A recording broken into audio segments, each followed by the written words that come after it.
Hare Krishna to all my beautiful friends. आज हम कुछ बातें करेंगे लड्डू भगवान जी के बारे में। देखिए क्या क्या हमें करना चाहिए, क्या क्या नहीं करना चाहिए, इन सब चीज़ों के बारे में हमें जो है थोड़ी सी हम चर्चा करेंगे इस विषय पे।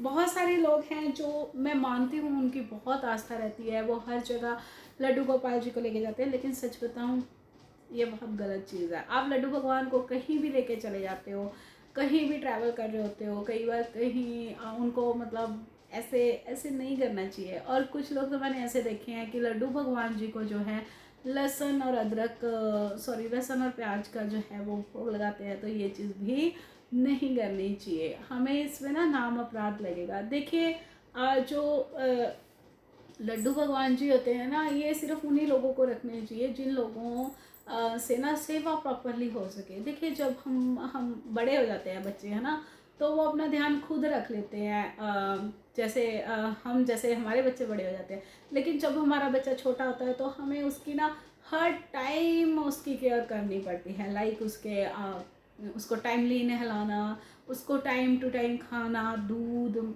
सब कुछ देना। तो हमारे लड्डू भगवान जी तो बड़े छोटे हैं ना, क्योंकि देखो छोटे से लड्डू भगवान जी है, तो इनका जो है केयर बहुत ज़्यादा करनी पड़ती है।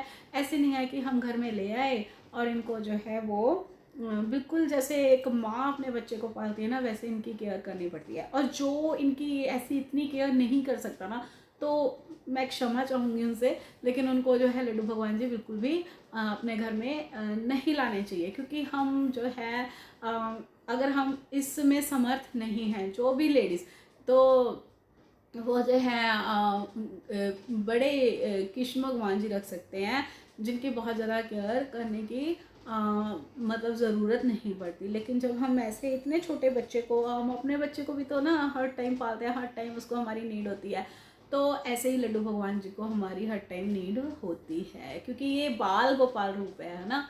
तो ऐसे नहीं कि हम घर में ले आए देखो देखी और लोगों की देखो देखी ले आए और हमसे नहीं हो पा रहा है, तो ये थोड़ा सा नाम अपराध में मतलब उसमें आ जाता है थोड़ा सा ना। तो इन सब चीज़ों को ना अवॉइड करना चाहिए, ठीक है। और आप जैसे अब बड़े आपने रखे हुए हैं, तो उनको भी बिना जो है लहसुन और प्याज का भोग लगाना चाहिए। कुछ लोग पता है क्या बोलते हैं कि नहीं ये तो ना मतलब दिल में होना चाहिए, ऐसी कोई बातें नहीं होती है। क्यों नहीं होती है भाई?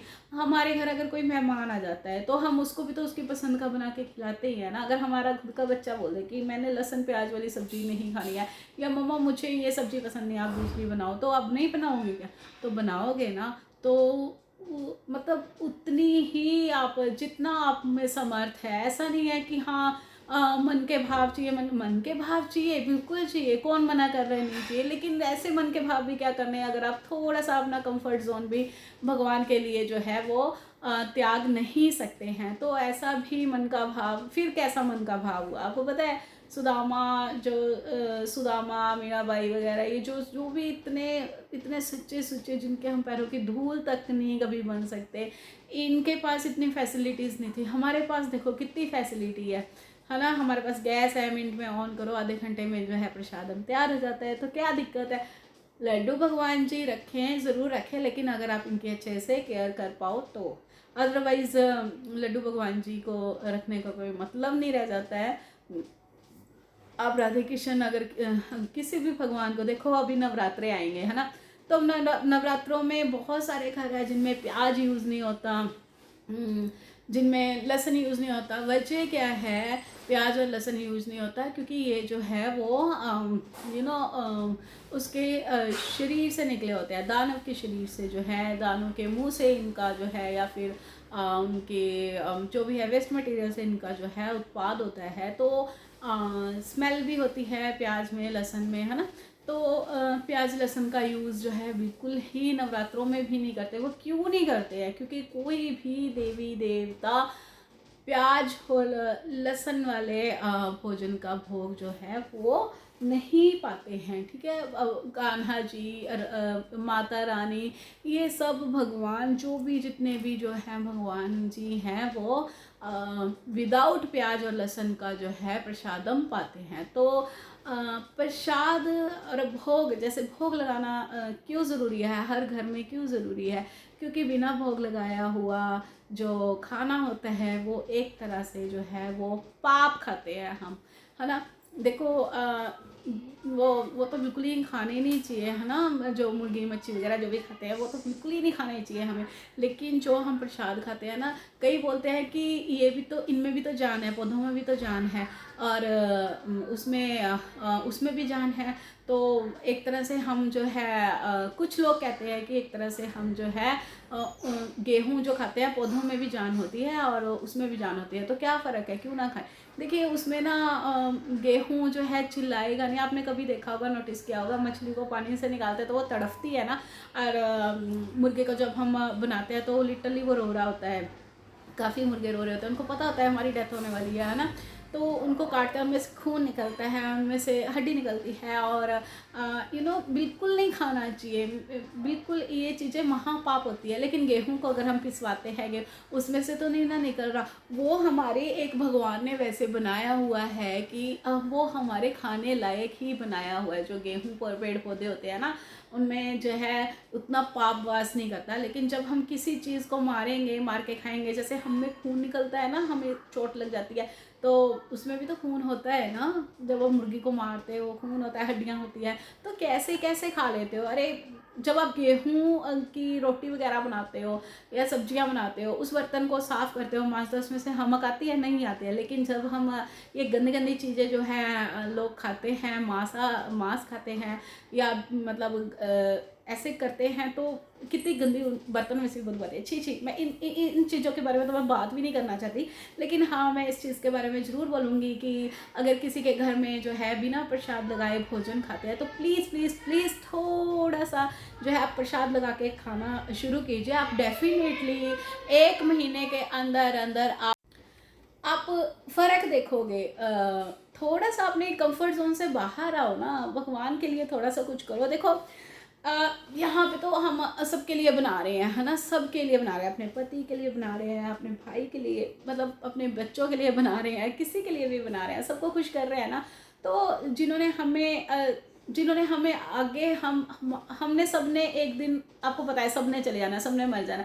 जब हमने आगे की जो अपनी यात्रा करनी है, उनके लिए तो थोड़ी सी, जैसे हम बुढ़ापे के लिए अपनी करेंसी जोड़ के रखते हैं ना, तो आगे के लिए भी अपनी थोड़ी सी करेंसी जोड़ी है ना। देखो आप पुण्य करोगे, वो करोगे, नो डाउट बहुत अच्छी है, किसी की हेल्प करोगे, किसी को खाना दोगे, बहुत अच्छी बात है। लेकिन जब आप भोग लगा के मतलब खाओगे ना, तो आप में सच में ना एक वो आ जाएगा, क्या बोलते हैं उसको, आप में ना भक्ति थोड़ी सी जाग जाएगी, आप में ब्लेसिंग्स आ जाएगी भगवान की। आप जब प्रसाद लगा के, भोग लगा के खाओगे ना, तो आपको ऐसे लगेगा कि हम संतुष्ट हैं। कई बार क्या होता है कि जितनी मर्जी मेहनत की कमाई हो, हम खाना खाते हैं, लेकिन उतना मज़ा नहीं आता। अब देखना, जब वो प्रसाद तैयार कर रहे होते हैं ना, खाना बना रहे होते हैं, तो कभी भी ना, मतलब कभी भजन लगा के खाना बनाना, देखना कितना टेस्टी बनता है। आजकल तो यूट्यूब है, इतना कुछ है, सब कुछ ऑनलाइन है, तो सीखिए थोड़ा सा ना, यही जो है बच्चों को भी सिखाइए। पता है, और कुछ नहीं होता। जब हम प्रसाद लगाया हुआ भोजन ग्रहण करते हैं, तो भगवान की जब ब्लेसिंग आती है ना, तो हमारे अंदर कहीं ना कहीं ये हमारे लिए ही बेनिफिशियल रहता है। एक तो ऊपर जाके जो है हमें पाप नहीं लगता, मतलब ये वाला भी हमने बिना भोजन लगाए, बिना भोग लगाए जो है भोजन किया हमने। कुछ लोग बोलते हैं कि गेहूं में भी जैसे जान होती है, पौधों में भी जान होती है, तो हमने बिना भोग लगाए जो है भोजन अर्पण किया। दूसरी बात ये होती है कि हमें जब वो भगवान की ब्लेसिंग होती है ना, तो हमारी जो जनरेशन है ना, उनमें ऑटोमेटिकली एनजाइटी, डिप्रेशन, नेगेटिविटी, ये सब चीज़ें, या अग्रेसिव हो जाते हैं कुछ बच्चे, है ना, ये सब चीज़ें धीरे धीरे जो है कम होती है। और भगवान का जो वो शावर होता है ना, वो जो है भगवान का मिलने लग जाता है बच्चों को। जो ब्लेसिंग शावर होता है ना, भगवान, वो बोलते हैं ना, बरसाने वाली राधा जी को इसीलिए बोला गया है क्योंकि वो सब पे इक्वली बरसाती है, कृपा बरसाती है। तो भगवान की कृपा जब शुरू हो जाती है ना, तो कहीं ना कहीं हमारे बच्चे जो है इन सब चीज़ों से दूर होते हैं, डिप्रेशन से, एंजाइटी से, गुस्से से, हर चीज़ से। थोड़ा थोड़ा देखना आप में ना, आप खुद देखना, कमाल की बात देखोगे बच्चों में भी आप चेंज पाओगे थोड़ा थोड़ा आगे आगे चल के ना। और सबसे बड़ी बात यह है कि आजकल ना लोग जो है इन्हीं सब चीज़ों के चलते, या फिर फालतू की भौतिक इच्छाएं जिसके दिल में होती है, हमें ये भी चाहिए, वो भी चाहिए, ये भी हमारा, वो भी हमारा, ये चीज़ें भी जो है बच्चों में कम होती है। क्योंकि इन सब चीज़ों की चाह से, इच्छा से, अंदर से जो है क्राइम बढ़ता है। तो हमारे बच्चे जो है क्राइम से दूर रहेंगे। सबसे बड़ी बात जो है उनके जो भी ग्रह दोष होंगे वो भगवान जी अपने आप उनकी भी जो है उनकी पापों को थोड़ा कम करके, जो भी हमने पीछे आगे पीछे जितने जो भी हम करे हैं तो उनको जो है वो थोड़ा भगवान जी थोड़ा हेल्प, क्या पूरी हेल्प करेंगे हमारी आगे, हमें एक अच्छा इंसान बनाने के लिए। जैसे बोलते हैं ना बड़े बुजुर्गों का आशीर्वाद ज़रूरी है ना, वैसे ही भगवान जी का आशीर्वाद तो सबसे ज़्यादा ज़रूरी है। किसी का मिले ना मिले लेकिन भगवान जी की ब्लेसिंग्स बहुत ज़रूरी है। तो हमें जो है हमेशा भोग लगा के खाना चाहिए। लड्डू भगवान जी को अपने घर पे वही लेके आए जो इनको एक बच्चे की तरह पाल सके, जो इनकी केयर कर सके। लड्डू भगवान को हर जगह लेके फिरना या फिर हर जगह नहीं लेके जाना चाहिए, ये ना थोड़ा अपराध में आ जाता है। हर तरह के बाहर गंदगी होती है, हर तरह के हाथ लगते हैं तो लड्डू भगवान जी को अपने घर पे ही रखना चाहिए और लड्डू भगवान जी की ऐसे केयर करनी चाहिए जैसे हमारे जो है अपने अपने बच्चे हैं अपने बच्चों से भी बढ़ के इवन करनी चाहिए। तो मैं तो यही बोलूँगी कि अगर किसी से नहीं इतना हो पाता है तो प्लीज़ प्लीज़ प्लीज़ वो कृष्णा जी का बड़ा जैसे 12 इंची होती है ना आते हैं, मूर्ति आती है, वैसा कुछ रख ले या फ़ोटो रख ले। तो जिनसे नहीं इतना हो पाता है तो ऐसे कम से कम आप जो है पाप से बच जाओगे, नहीं तो ये चीज़ें गलत हो जाती है। तो कैसी लगी आपको मेरी ये छोटी सी इंफॉर्मेशन? पता तो सबको होता है लेकिन फिर भी लोग जो है थोड़ा शो ऑफ में, थोड़ा दिखावे के चक्कर में थोड़ा कर देते हैं। ठीक है, इसी के साथ जो है हरे कृष्णा। कोई भी गलत आपको मेरी बात लगी हो तो दिल से क्षमा। चलिए ठीक है, thank you, bye bye, Hare Krishna.